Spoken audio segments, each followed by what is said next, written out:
Quero te convidar a abrir sua Bíblia comigo. Na Epístola de Paulo aos Romanos, capítulo 1. Leremos os versos de 1 a 7.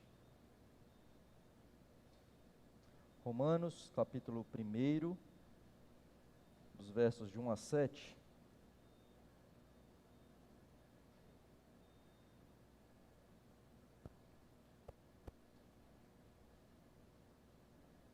Diz assim a palavra do Senhor: Paulo, servo de Jesus Cristo, chamado para ser apóstolo, separado para o evangelho de Deus, o qual foi por Deus outrora prometido por intermédio dos seus profetas nas sagradas Escrituras, com respeito a seu filho, o qual, segundo a carne, veio da descendência de Davi, e foi designado Filho de Deus com poder, segundo o Espírito da Santidade, pela ressurreição dos mortos, a saber, Jesus Cristo, nosso Senhor, por intermédio de quem viemos a receber graça e apostolado, por amor do seu nome, para a obediência por fé entre todos os gentios, de cujo número sois também vós, chamados para serdes de Jesus Cristo.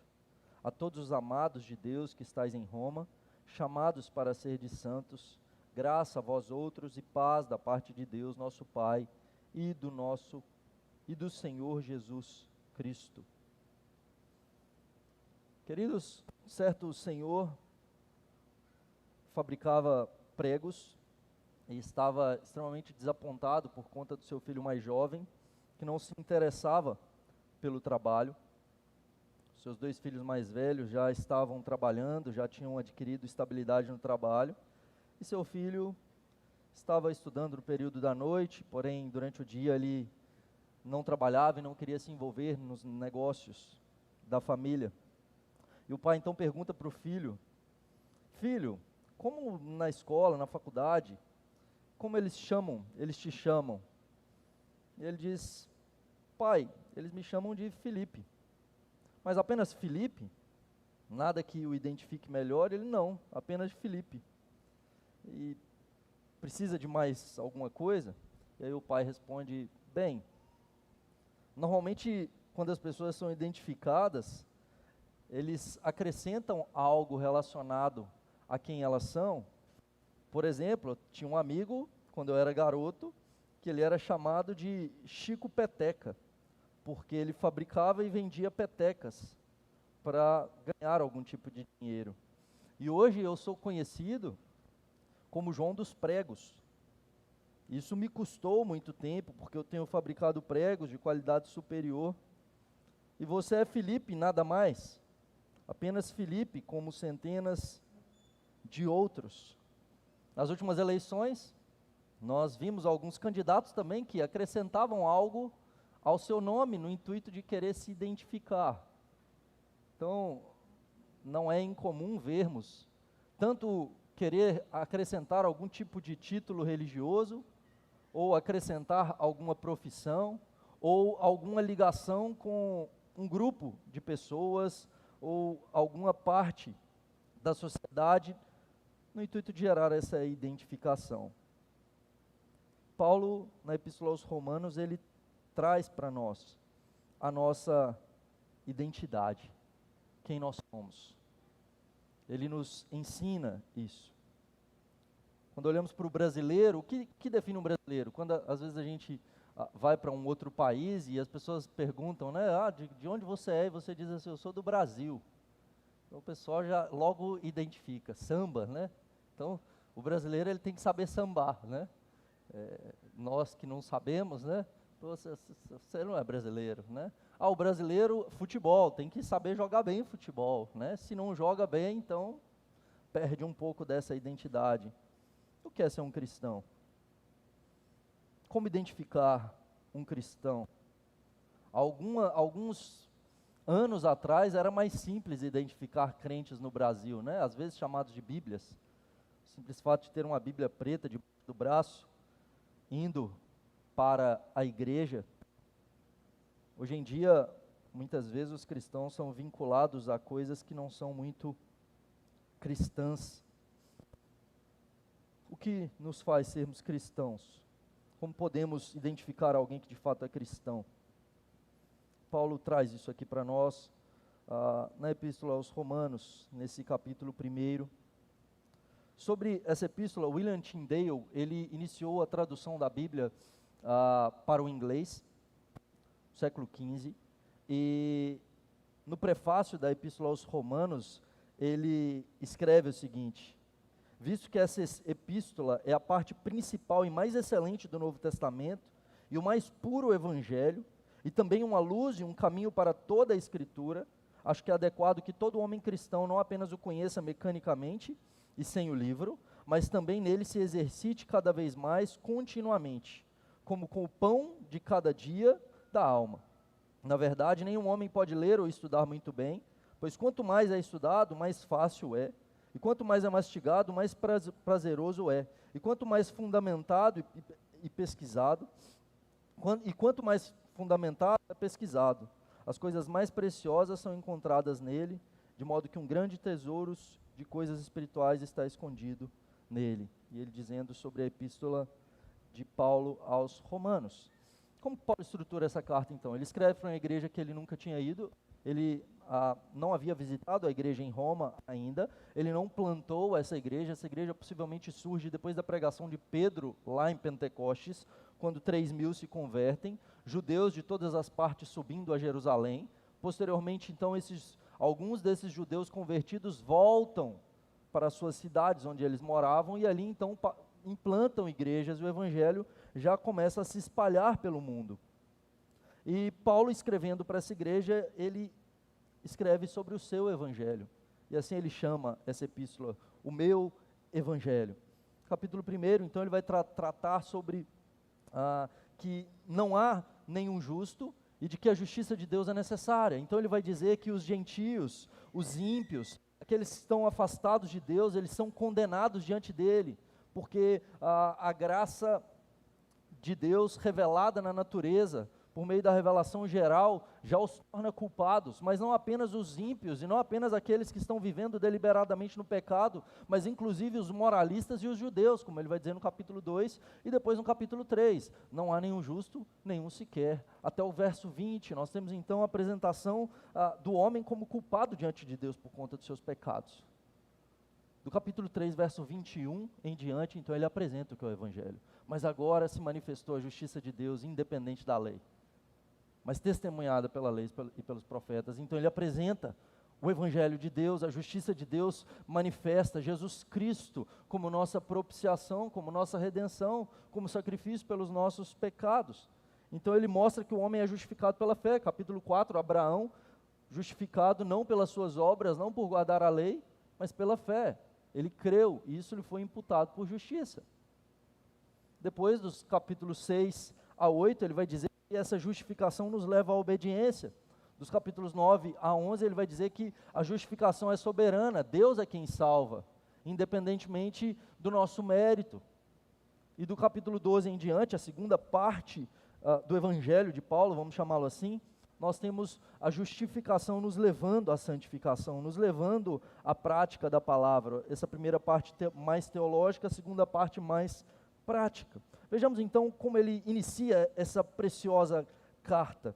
Veja, ele diz: Paulo, servo de Jesus Cristo, chamado para ser apóstolo, separado para o evangelho de Deus. Então ele vai primeiro mostrar da centralidade do evangelho e quem é o autor do evangelho. Deus é o autor do evangelho.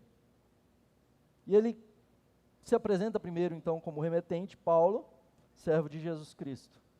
Nós tínhamos o João dos Pregos, né? Paulo, ele traz a identidade, não nele, não no seu ofício, não naquilo que poderia engrandecê-lo.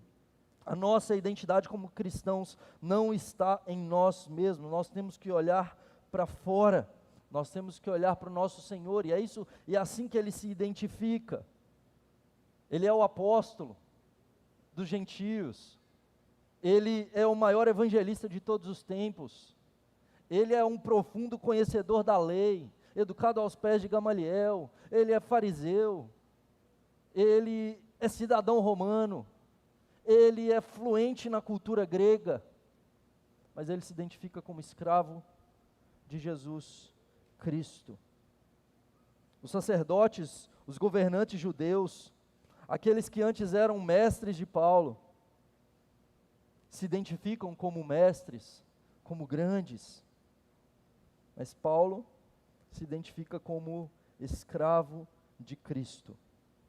E ser um escravo, a palavra aqui é doulos, e ser um doulos, literalmente era algo desprovido de dignidade, tanto aos olhos de judeus quanto de gentios, e a igreja de Roma era composta tanto de judeus quanto gentios. Não era um título, como hoje nós falamos, né, fulano de tal, um grande servo de Deus. No contexto do primeiro século, dizer que eram doulos não tinha dignidade alguma nessa palavra. Mas Paulo encontra a sua honra mais ilustre, dizendo que ele era escravo de Cristo. Ser um escravo é alguém que não tem a sua própria vontade, é alguém que cumpre a vontade do seu Senhor. E Paulo é um escravo de Jesus Cristo, sim, porque ele foi resgatado, sim, porque o Senhor Jesus o comprou com um alto preço, mas não simplesmente porque ele o resgata e ele o serve contra a sua própria vontade, mas ele serve ao Senhor voluntariamente. Ele foi liberto da vida, da morte para a vida. Na época do Novo Testamento, o primeiro século, havia milhões de escravos no Império Romano, e a maioria deles forçados à escravidão. Mesmo entre os judeus haviam escravos. Segundo a lei, alguém que tivesse uma dívida muito grande, ele trabalharia de forma forçada para quitar a sua dívida. Paulo não tem dívida alguma. Paulo serve ao Senhor por amor. Conta-se uma história de um escravo africano cujo mestre estava prestes a matá-lo com uma lança, enquanto um cavalheiro viajante britânico, ele estende o braço para poder repelir o golpe, e a lança perfura a mão daquele viajante britânico. Como o seu sangue jorrou, ele exigiu do dono daquele escravo que ele o havia comprado por seu sofrimento. Uma vez que seu sangue havia sido derramado, aquele escravo agora deveria ser liberto. E enquanto ele se afastava, aquele homem se joga aos seus pés, exclamando: o comprado de sangue agora é escravo do Filho da Piedade, e ele o servirá fielmente. Veja, Paulo traz justamente essa ideia. O Senhor Jesus o comprou por um alto preço, e agora ele se torna um escravo de Cristo. Nós devemos ser lembrados, queridos, constantemente de que nós somos servos. O nosso serviço é para o nosso Senhor. Nós não somos chamados a ser servidos. Nós não somos chamados a ser grandes. Nós não somos chamados a ser reconhecidos pelos nossos méritos, pelo que nós realizamos, ou por quão grandes, ou quão inteligentes, ou quantos títulos, quanto poder ou dinheiro nós temos. Nossa identidade reside no fato, diante de quem os nossos joelhos estão dobrados, diante do nosso Senhor Jesus Cristo. Nós somos servos. Ele continua dizendo, chamado para ser apóstolo. Ele fala da sua identidade, agora do seu ministério, chamado para ser apóstolo. Deus é quem o chamou. Veja, não foi ele que se designou apóstolo. Não foi ele quem decidiu tornar-se um apóstolo. Ele não exerce esse ofício por sua própria vontade, mas pelo chamado do Senhor, porque o Senhor lhe concedeu autoridade, poder para exercer esse ofício. Ele não é um apóstolo por uma busca humana ou por méritos humanos. Pelo contrário, Paulo talvez seria o último que alguém escolheria para ser apóstolo da igreja do Senhor Jesus Cristo, alguém que perseguiu a igreja, alguém que procurava a morte de cristãos, mas ele é escolhido pelo Senhor, e ele é um enviado. Apóstolo vem do verbo grego do apostelo, que é enviar. Então é alguém que é enviado em uma missão. E veja, nesse sentido, a palavra apóstolo se aplica a todo crente. Todos nós somos enviados pelo Senhor, nós somos embaixadores de Cristo nesse mundo, chamados para pregar o Evangelho e levar a palavra de Cristo. Mas Paulo, ele se encontra não apenas como um missionário, mas como uma coluna da igreja, sendo um instrumento de Deus para o seu ensino. Mas veja, ele ainda diz, eu tenho algo para falar sobre mim, eu não sou enviado e não sou livre para fazer qualquer coisa, há uma coisa para a qual eu fui designado e eu sou servo, Deus me chamou, e eu sou enviado, e eu sou apóstolo, e eu sou servo de Cristo no intuito de pregar o Evangelho, separado para o Evangelho. Ele traz então a mensagem, separado. Os limites estão definidos do seu ministério, o seu propósito. Ele é chamado, separado, enviado para proclamar o Evangelho, e separado é justamente disso. Diz respeito justamente a isso. Ele não é enviado e chamado para fazer outras coisas.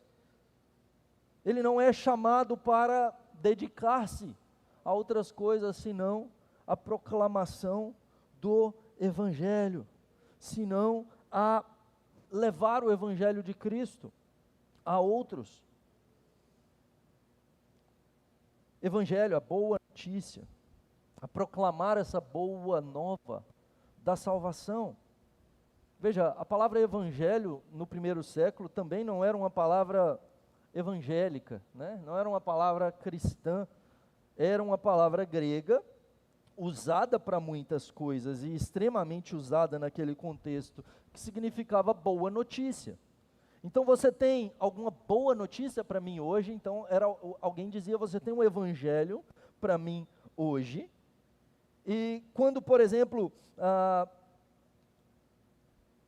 o filho do imperador nascia, ou quando era o aniversário do imperador, nós tínhamos então o Evangelho, era uma boa notícia, era uma boa nova para o mundo, trazendo alegria para o mundo. Evangelho também era usado para a proclamação de boas notícias da vitória em uma guerra, quando o exército saiu em batalha, e ele venceu os inimigos, quando então retornavam, traziam Evangelho, a boa notícia de que aquele exército venceu a guerra. Paulo então ele utiliza essa palavra que era usada nesse contexto da época, mas agora ele tira essa palavra do seu uso secular, e ele aplica para a mensagem da salvação. Veja, a boa notícia para a qual Paulo é separado, não é simplesmente de trazer mensagens positivas, para que as pessoas pudessem se alegrar por um período de tempo, um curto período de tempo. As boas novas de Paulo não provinham do imperador, não provinham de vitórias passageiras, mas da glória de Deus, da vitória de Cristo na cruz, da salvação eterna, separado para a boa notícia de que Cristo venceu e nós temos a salvação nele. O Evangelho é a mensagem de um Deus salvando um povo. Não é a mensagem da igreja sobre Deus, é a mensagem de um Deus que vem ao nosso encontro para nos salvar, não pelo nosso mérito, mas pelos méritos de Jesus Cristo.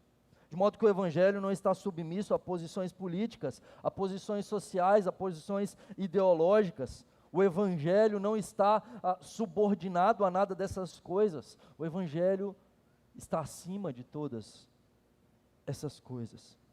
O Evangelho julga todas essas coisas.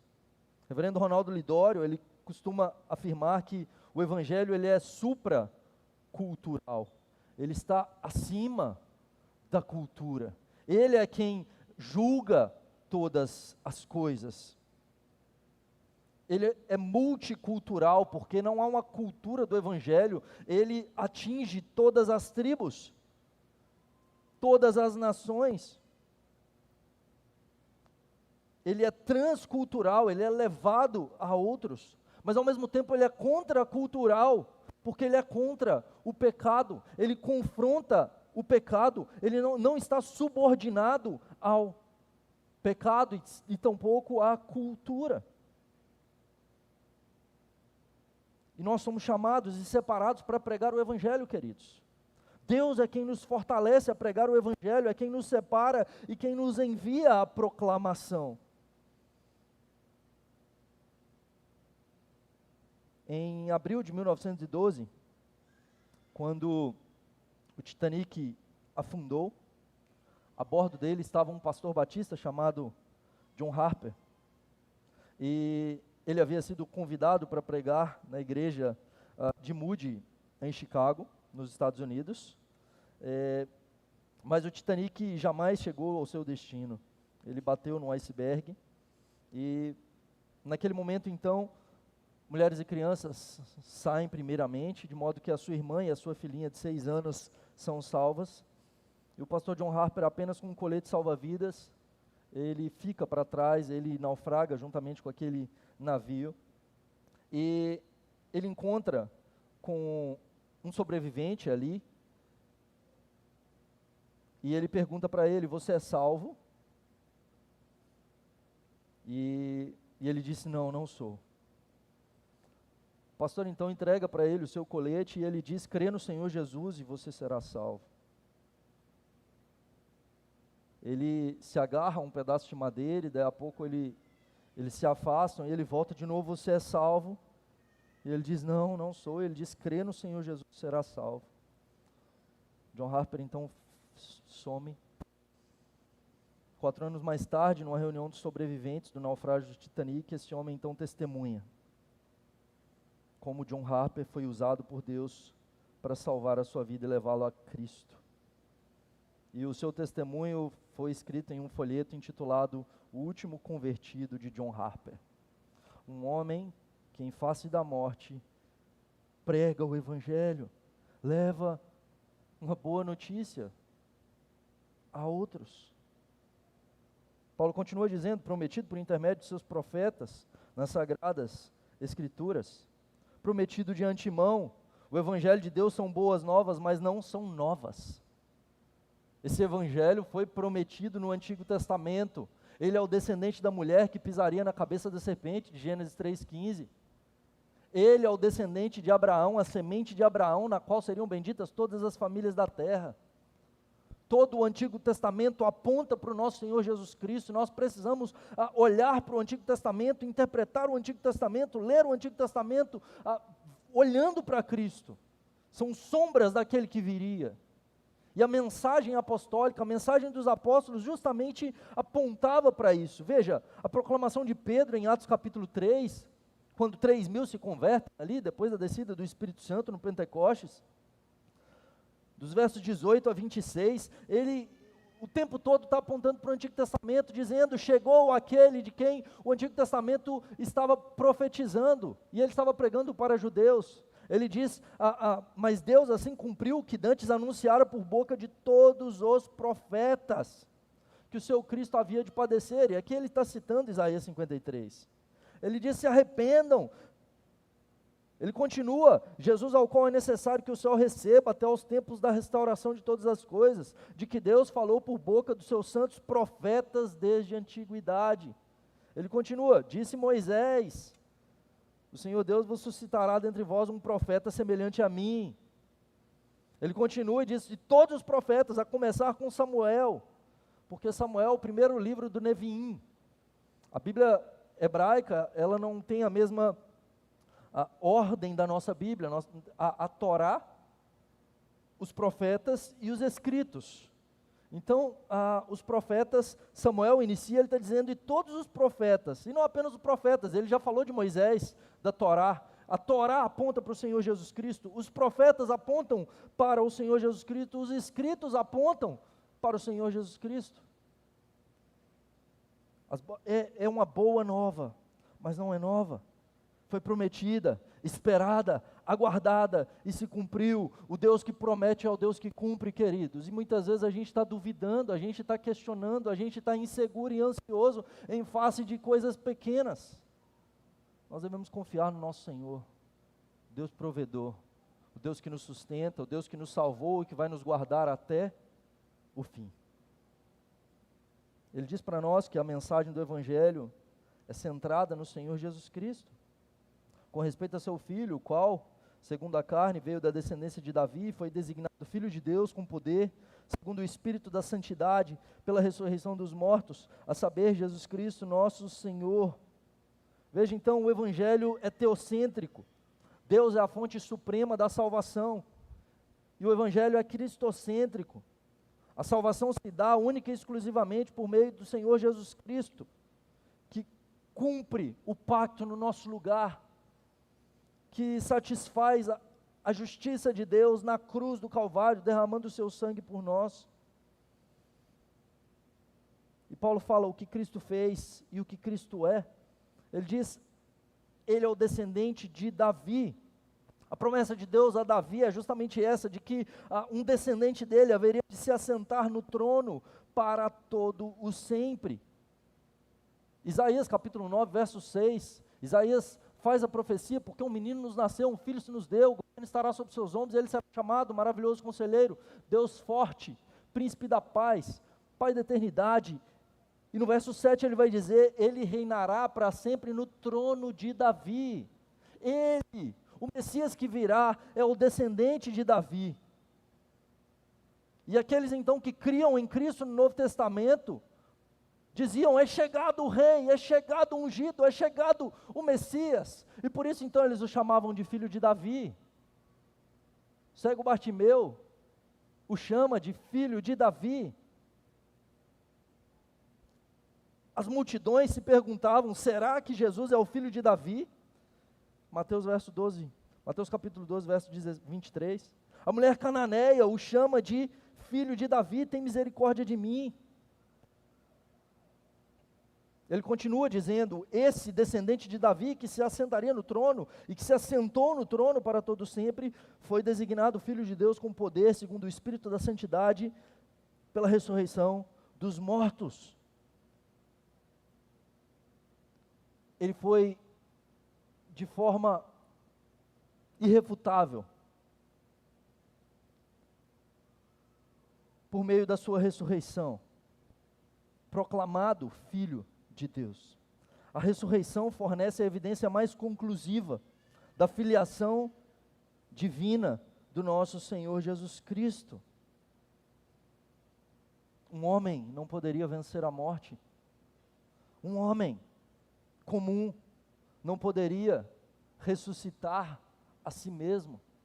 Jesus Cristo é o Deus Todo-Poderoso, sendo homem ele morre, sendo Deus ao terceiro dia ele ressuscita, ele vence a morte, ele vence todos os nossos inimigos, o que deixa então dúvida alguma para nós de que ele era o Filho de Deus e de fato o Deus Todo-Poderoso.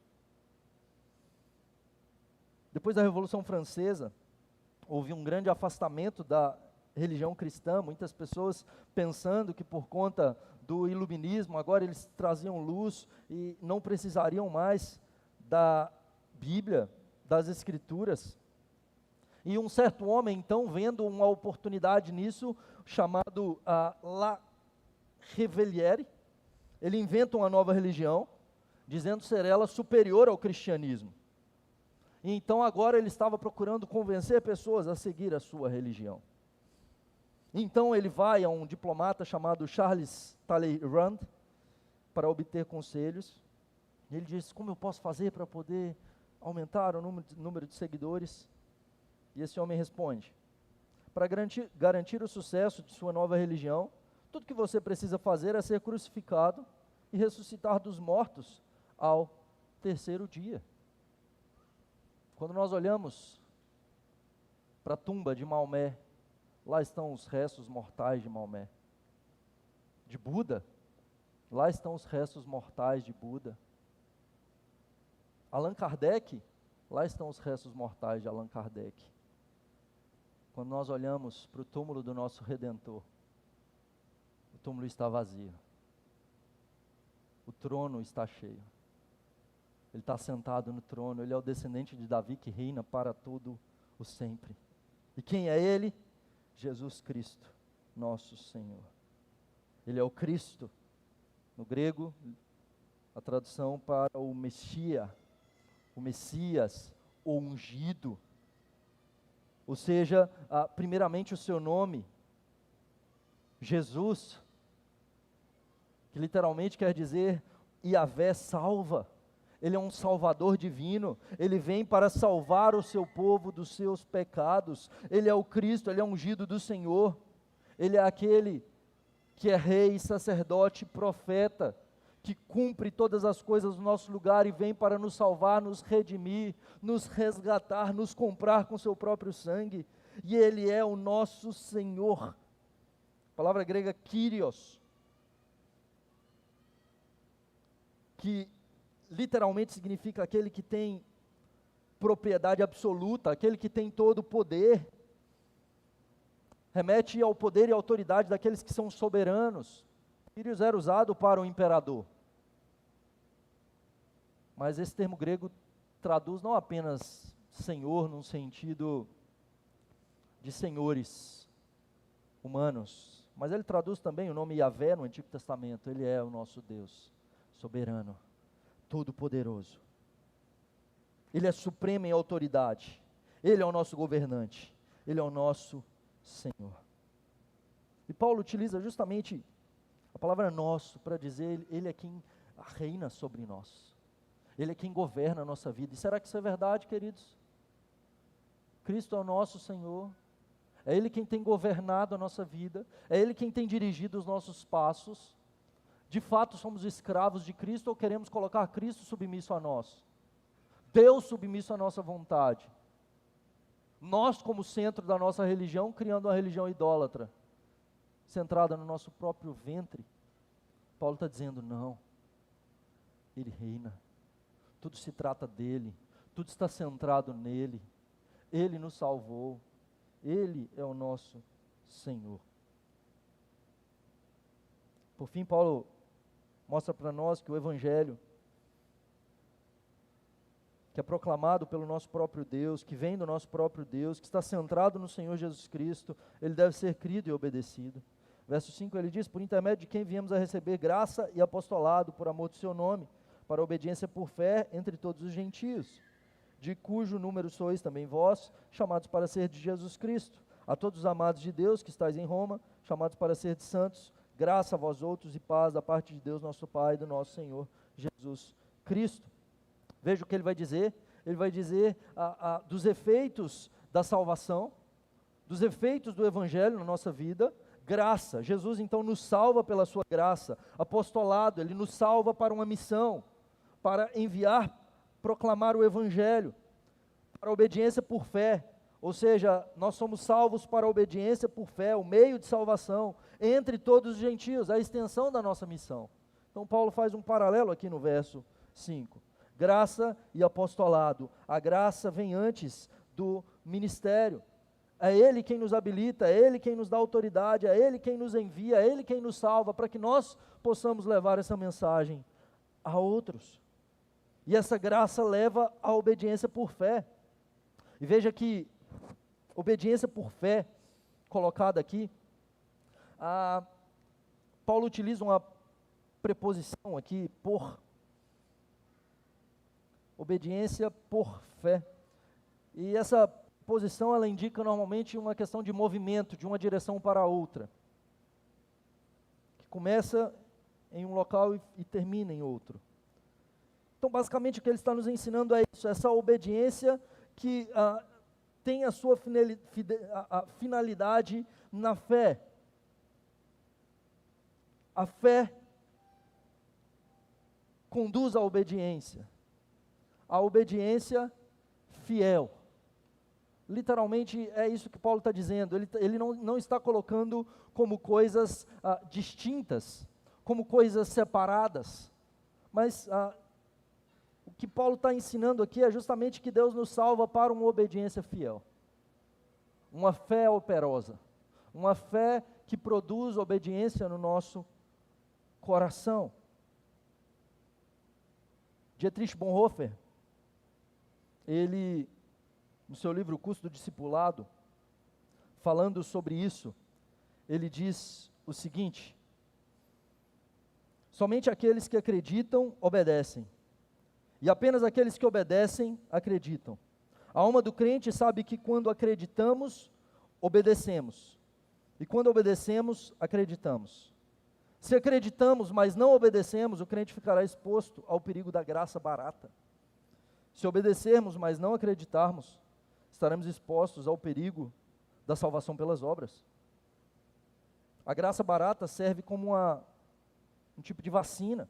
Recebemos apenas o suficiente de Jesus para nos impedir de pegar uma espécie de vírus. E como resultado, começamos a nos sentir seguros, mesmo em meio a uma vida ímpia.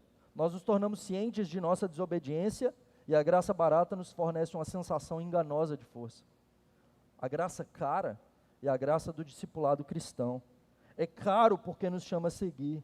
É caro porque custa nossas próprias vidas. É caro porque condena o pecado. É graça porque quando somos chamados a seguir, o chamado a seguir Jesus. É graça porque, embora custe a nossa vida, é também a fonte da única vida verdadeira e completa. E é graça porque, embora condene o pecado, justifica o pecador. Veja, o que Bonhoeffer está dizendo é que, uma vez que nós cremos em Cristo, a centralidade da nossa vida está nele. Ele é o nosso Messias, Ele é o nosso Salvador, Ele é o nosso Kyrios, o nosso Senhor. Isso me leva a uma fé obediente, isso me leva a uma obediência fiel. E se eu digo que eu creio em Cristo, mas vivo uma vida distante dele, em pecado, e justificando pecados, eu estou seguindo essa graça barata, e eu não sou o seguidor de Cristo. Pelo contrário, eu penso que eu sou salvo, mas eu caminho a passos largos para o inferno. Você é salvo, querido. O fato de ser membro da igreja não significa ser salvo, mas aquele que tem uma obediência fiel, aquele que proclama o Evangelho, aquele que busca viver em santidade. E Paulo diz que seu apostolado entre todos os gentios, esse Evangelho sendo proclamado para todas as nações, a fim de serdes santos e serdes de Jesus. Nós somos chamados a ser santos, separados para Ele, sermos dele, em meio a uma geração incrédula, pregando a Cristo e somente Cristo. Deus nos abençoe, queridos. Vamos colocar em pé, vamos orar nesse momento.